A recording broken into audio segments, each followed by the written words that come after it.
In the name of Allah, the most compassionate, the most merciful, and may the peace and blessings of Allah be upon His last and beloved Messenger Muhammad, and may the peace and blessings of Allah be upon you all.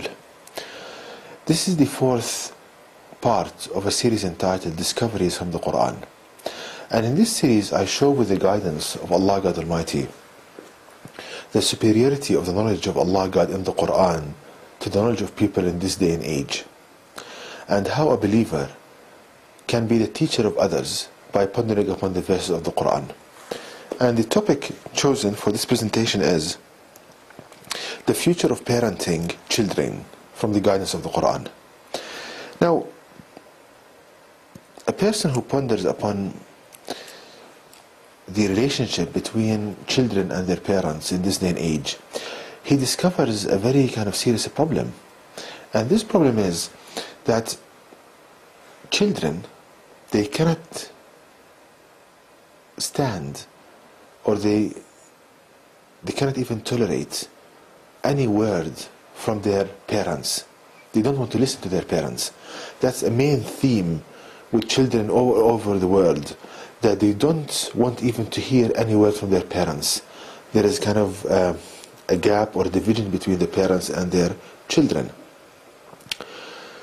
So, what's the problem here? Now, the problem with this is that if the children, they cannot even stand any kind of word from their parents, the problem is that how can they parent their children? How can parents advise their children if their children, they cannot even tolerate any word from their parents? So if we go to the last revelation of Allah God to people, the Quran, and ask Allah God Almighty for the cause of this problem.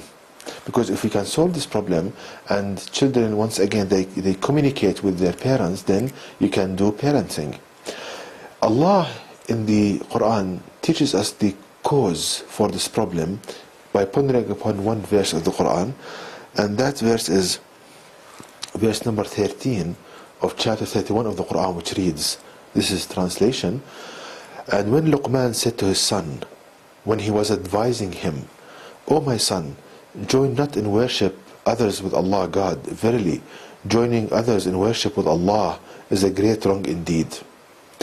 So in this Quranic verse, Allah is telling us about a father, who's called Luqman, and this person was guided by Allah God Almighty, and he's parenting his son. And if you notice, but the first statement that Allah is telling us here, and when Luqman, this one right here, and when Luqman said to his son, when he was advising him, we have to emphasize on this point right here, that this father was advising his son. Now, what's the importance of this? I noticed that when parents, they talk to their children, they use the method of commanding, like making commands to their children. They are ordering them to do things, commanding them to do things, like do this and don't do that.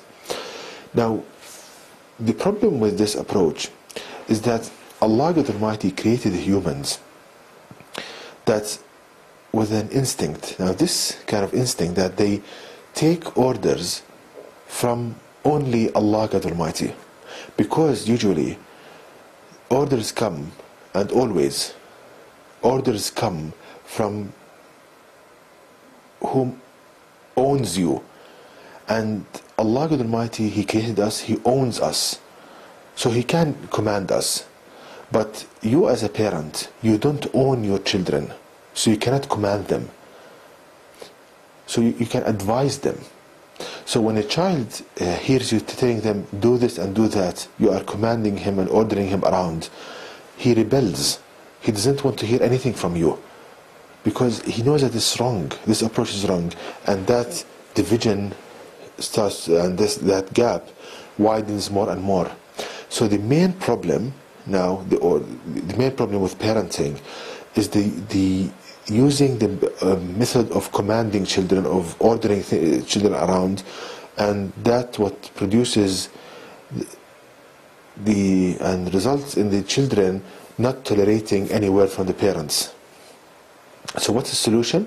Solution, according to the guidance of the Quran, that you need to advise your children, to give them advice. Let me give an example.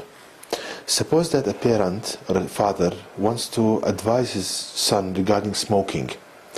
Now the current method of parents, don't smoke, and if you smoke, I will do this and that.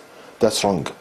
The Quranic method is that you start, for example, telling your son, "Oh my son, I love what's good for you, and smoking wastes your health and your money. It has so many bad consequences on your life. So I advise you to stop smoking, because, as I said, it causes you harm in so many ways. And oh my son, you have the decision of what to do. Look at this final statement. You have see what you decide. You allow the child to make his decision." Now the beauty of this approach is, besides advising, because when you advise somebody, it softens his heart. His heart becomes soft for an advice. That's the first thing. The second thing, when you tell him, "You decide," you are actually making him involved in the decision-making process, and that would produce or make the child more inclined to carry the advice. And actually, this approach is now being adopted in companies. When they have a chair board meeting or a big meeting in the company, the old approach was the boss or the CEO of the company issues orders. Now the new approach they found the employees are more responsive to, is that they tell them, "Look, this is my vision. What do you see as an employee?"